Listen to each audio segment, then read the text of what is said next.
What if the most important moment in modern Christian entertainment wasn't scripted, rehearsed, or even planned?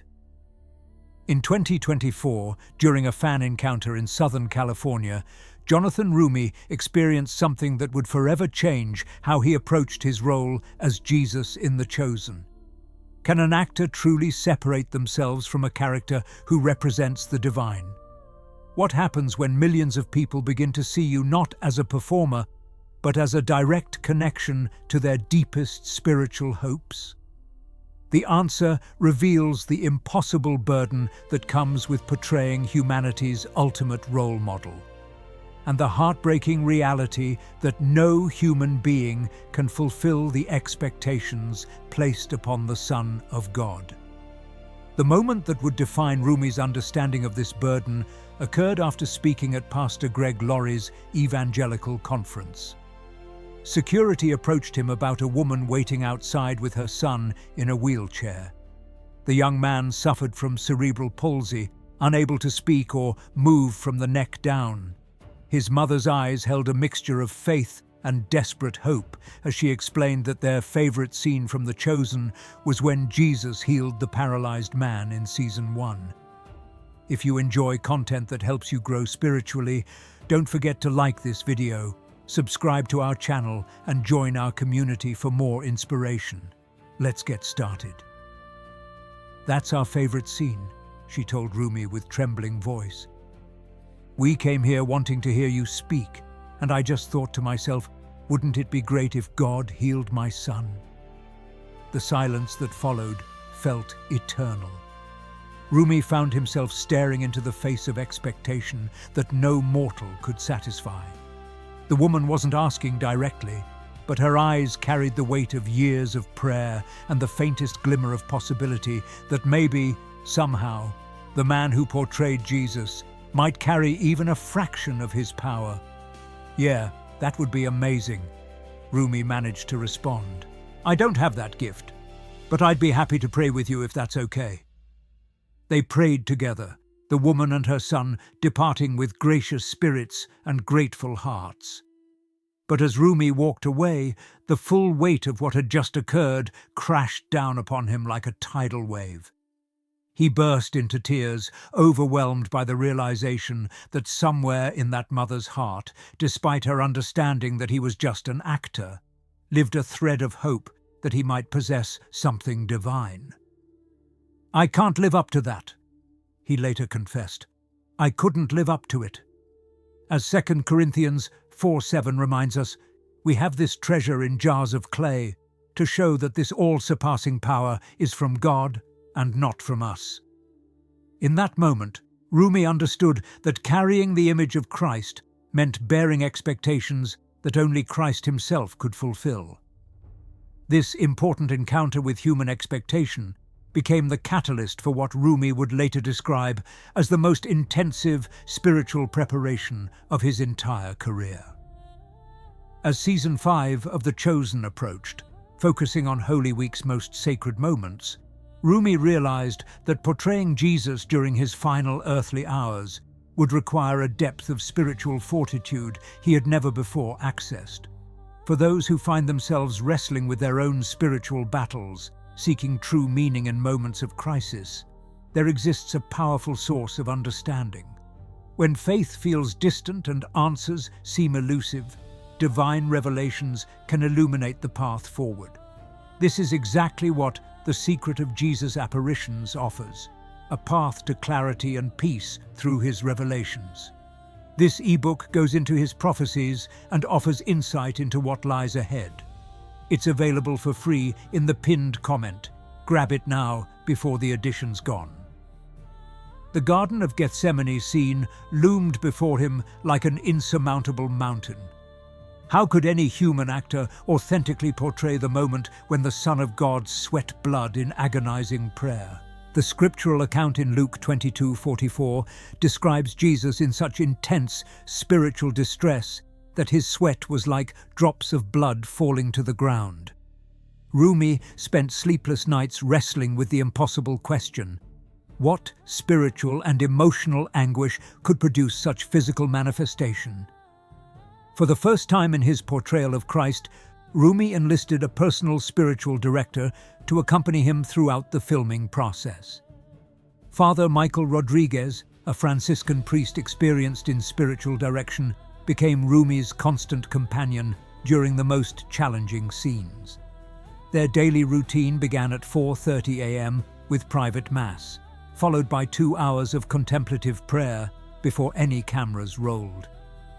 "I had to undergo a complete spiritual emptying," Roumie later revealed in interviews.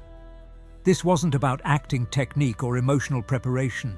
This was about allowing God to strip away every layer of Jonathan Roumie so that something authentic could emerge. The process involved extended periods of fasting, sometimes consuming only bread and water for days at a time. He abstained from all entertainment, social media, and casual conversation, maintaining what the Desert Fathers called custody of the heart. During these months of preparation, Roumie's physical appearance began to change dramatically. Cast members noticed his eyes carrying a depth of sorrow that seemed beyond his years. Makeup artists reported difficulty concealing the weight loss and exhaustion that had become etched into his features. Elizabeth Tabish, who plays Mary Magdalene, later described how conversations with Roumie during this period felt like speaking with someone who was carrying the pain of the world. The most significant breakthrough came during a particularly intense prayer session in the replica Garden of Gethsemane set. Father Rodriguez had guided Roumie through the Stations of the Cross when something unprecedented occurred.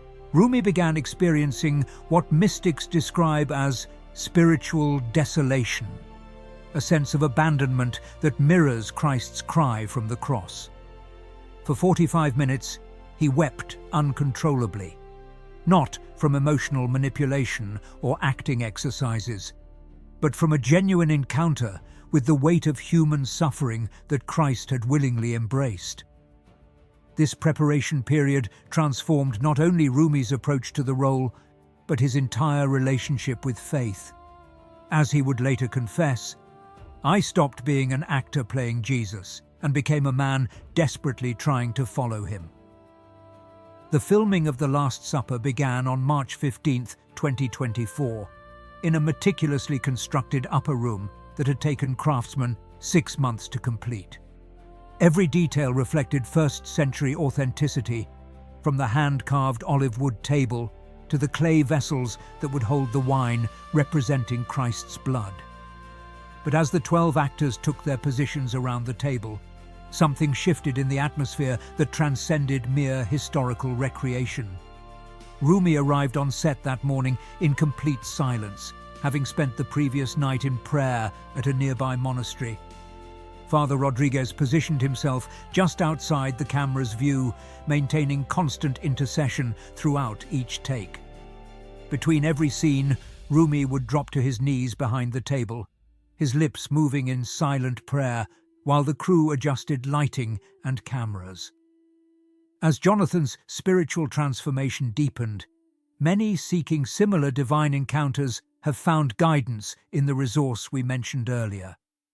Only a handful of copies remain available in the pinned comment. Don't let this opportunity slip away. When Dallas Jenkins called action for the pivotal moment of institution, Roumie lifted the bread with hands that visibly trembled. The words, "This is my body, given for you," emerged not from memorized script, but from a depth that seemed to surprise even him. Paras Patel, playing Matthew, later described feeling as though he was witnessing the actual Last Supper rather than a recreation. The transformation became most evident during the washing of the disciples' feet. As Roumie knelt before each actor, tears began streaming down his face without any dramatic cue or emotional direction from Jenkins. The weeping wasn't performance. It was the overflow of a man who had spent months contemplating the infinite love required for God to humble himself in service to humanity. Shahar Isaac, portraying Peter, found himself genuinely uncomfortable as Roumie approached with the basin and towel. I felt like I was about to be touched by something holy," Isaac later confessed. Jonathan wasn't acting anymore. He had become a vessel for something much greater than any of us could comprehend. The most intense moment occurred when Roumie spoke Christ's words about betrayal. His voice broke as he looked directly at George Harrison Xanthus, who plays Judas, and whispered, "What you are about to do quickly." The pain in his eyes reflected not anger toward the betrayer, but the heartbreak of divine love confronting human weakness. As 1 Corinthians 11:24 records Christ's words, "This is my body given for you." Roumie had transformed from performer to participant in the most sacred meal in human history. The 12 disciples around that table were no longer actors, but witnesses to something that defied explanation. 3 days later, the crew assembled in the meticulously constructed Garden of Gethsemane set, built among actual olive trees in the hills outside Dallas. The night filming schedule meant beginning at 11 p.m., matching the scriptural timeline when Jesus withdrew to pray before his arrest. Roumie had fasted for 72 hours, consuming only water and communion wafers, preparing his body to experience the physical weakness that would mirror Christ's human vulnerability. As cameras positioned for the opening shot, Roumie knelt alone beneath the ancient-looking olive trees. The first take required him to pray the words from Matthew 26:39. "My Father, if it is possible, may this cup be taken from me." But when he spoke those words, something unexpected occurred. His voice cracked with genuine anguish that seemed to emerge from depths he hadn't known existed within himself. The second take proved even more intense. Father Rodriguez had instructed Roumie to contemplate not just Christ's fear of death, but his anticipated separation from the Father, the spiritual agony that would surpass any physical torture. As Roumie repeated Christ's prayer, tears began flowing with such intensity that makeup artist Sarah Chen later described them as torrential, like a dam had burst inside his soul. By the third take, Roumie was weeping so uncontrollably that Dallas Jenkins initially considered stopping filming. But as the camera captured his anguish, every crew member present recognized they were witnessing something unprecedented. The tears weren't manufactured emotion or acting technique. They were the genuine overflow of a man who had touched the edge of divine suffering. These moments of spiritual awakening remind us that breakthrough often comes through surrender. The free ebook shared in our pinned comment is nearly exhausted. Secure your copy while it's still accessible. Sound engineer Marcus Williams recorded audio that night he described as otherworldly. Between Roumie's sobs, the microphones captured what seemed like whispered prayers in languages he couldn't identify. The temperature dropped 15 degrees during filming without explanation, and several crew members reported sensing an overwhelming presence that made them instinctively bow their heads. When Roumie finally spoke the words, "Yet not as I will, but as you will," his voice carried complete surrender that transcended performance. Cinematographer David Chen captured close-ups of his face that would later move millions to tears, not because of masterful acting, but because they revealed a human soul genuinely experiencing the weight of redemptive love. As Matthew 26:38 records, "My soul is overwhelmed with sorrow to the point of death." Roumie had entered that sacred space where acting ceased and authentic spiritual encounter began. The transformation in Jonathan Roumie during the Gethsemane filming created a ripple effect throughout the entire production team that no one could have anticipated. Lighting technician Rebecca Martinez, a self-proclaimed atheist who had worked on dozens of film sets, found herself unable to continue her work after witnessing Roumie's breakdown. She later described feeling compelled to kneel as she watched him pray, experiencing what she called the most powerful spiritual moment of my life." Camera operator James Sullivan, raised Catholic but lapsed for over 20 years, began weeping behind his equipment as he captured Roumie's anguish through the lens. "I stopped seeing an actor," Sullivan later revealed. "I saw my saviour in his darkest hour, and something inside me that had been dead for decades suddenly came alive."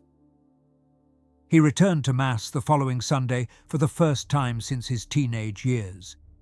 Even more remarkable was the transformation of Dr. Emma Richardson, the on-set psychologist hired to ensure actor welfare during emotionally demanding scenes. A practicing Buddhist with no Christian background, Richardson had observed Roumie throughout his preparation period with clinical detachment. But as she watched him in Gethsemane, she experienced what she could only describe as an encounter with divine love that shattered every philosophical framework I had constructed. Production assistant Miguel Santos, who had been struggling with addiction for years, approached Father Rodriguez after filming concluded that night. Through tears, he confessed that watching Roumie's surrender had shown him what it looks like to truly give everything to God.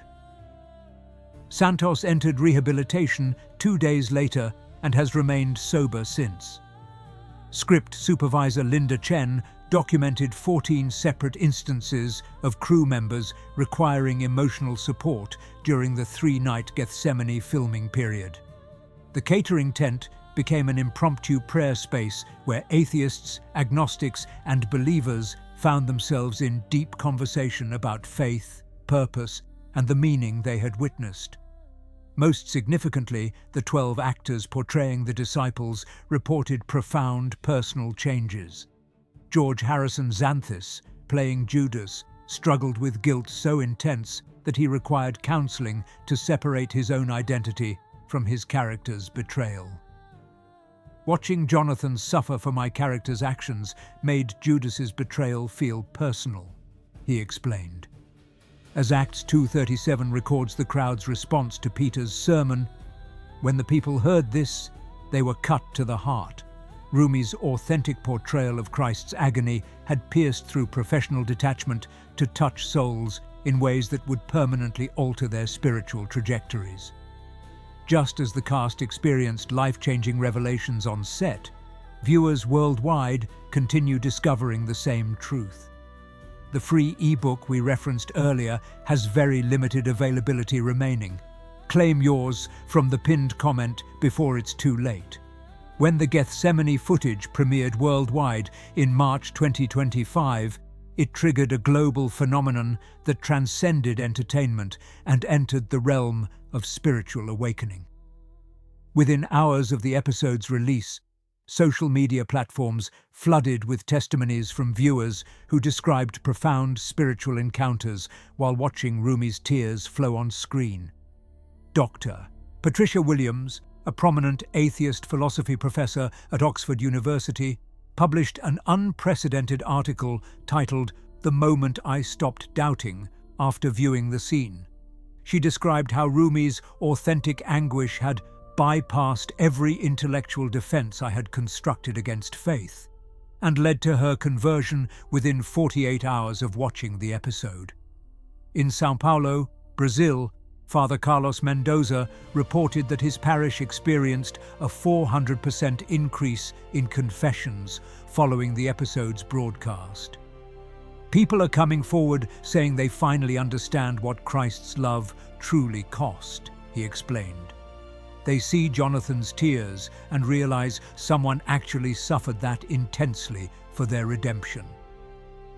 Perhaps most remarkably, the Jerusalem Center for Interfaith Dialogue documented an unprecedented phenomenon.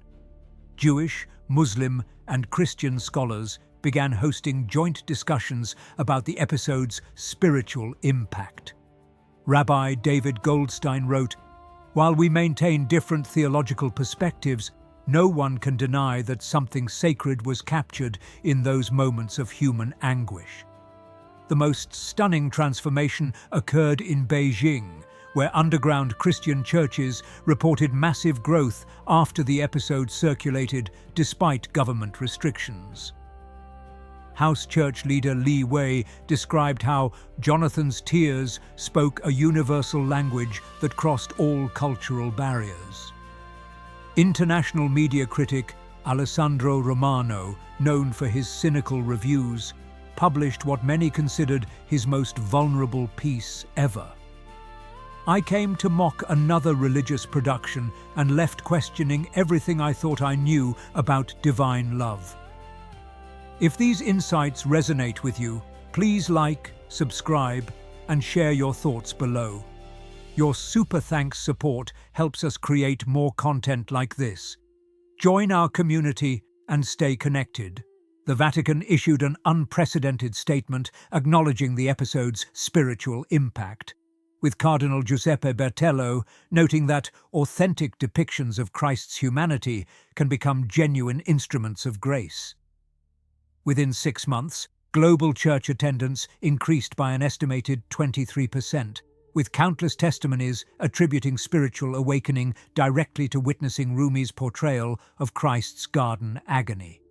As John 20:29 promises, "Blessed are those who have not seen and yet have believed," millions discovered that sometimes seeing authentic human surrender to divine will becomes the bridge that transforms doubt into unshakable faith.